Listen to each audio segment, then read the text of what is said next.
국내 코로나19 신규 확진자는 휴일 등의 영향으로 이틀 연속 300명대를 기록했습니다.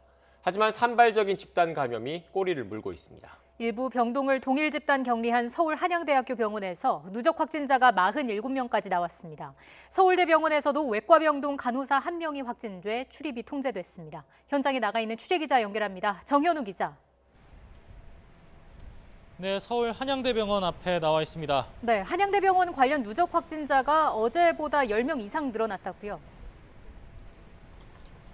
네, 그렇습니다. 한양대병원 관련 확진자 숫자가 어제 하루 동안 13명이 늘어 누적 감염 규모가 모두 47명까지 늘어난 상황입니다. 어제 하루 동안 추가로 양성 판정을 받은 사람은 이곳 환자 4명과 직원 2명, 그리고 가족과 간병인 각각 3명씩입니다. 서울시는 이곳 한양대병원과 관련된 역학조사 내용을 발표하기도 했는데요. 일부 간병인의 마스크 착용 미흡이 CCTV상으로 확인되기도 했습니다. 방역당국은 이번 환자 가족인 첫 번째 확진자가 가족과 교대하면서 환자를 돌봐서 병동에서 감염이 전파된 것으로 보고 있습니다. 한양대병원에서는 지난달 27일 첫 번째 확진 환자가 나온 15층 병동을 동일 집단 격리 조치하고 병상과 환자를 재배치했습니다. 현재 응급실 등 다른 병원 시설은 정상 운영하고 있는 상황입니다. 지금까지 성동구 보건소를 찾거나 병원 자체 검사를 받은 사람을 합치면 모두 3,433명이 검사를 받았습니다. 서울대병원 외과 병동에서도 간호사 1명이 어제 코로나19 확진 판정을 받았는데요.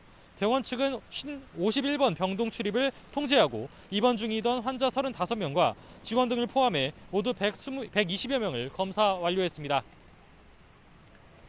네, 다른 수도권 코로나19 감염 상황도 정리해 주시죠. 네, 수도권을 위주로 소규모 집단 감염이 이어지는 추세는 여전한 상황입니다. 어제 코로나19 국내 신규 발생 확진자 가운데 70% 정도인 280여 명이 서울, 경기, 인천 지역에서 나왔습니다. 우선 서울역 노숙자 시설과 관련된 확진자 숫자는 모두 46명까지 나온 상황입니다. 노숙자 8명이 추가로 양성 판정을 받아 누적 감염이 54명까지 나온 겁니다. 지난 29일 첫 번째 확진자가 나온 동대문구 고시텔에선 직원 2명과 거주자 7명이 확진돼 감염 규모는 모두 10명까지 늘었습니다. 역학조사에서 시설 환기가 어려웠고 주방이나 화장실 등 공용시설을 함께 이용하면서 감염이 번진 것으로 드러났습니다.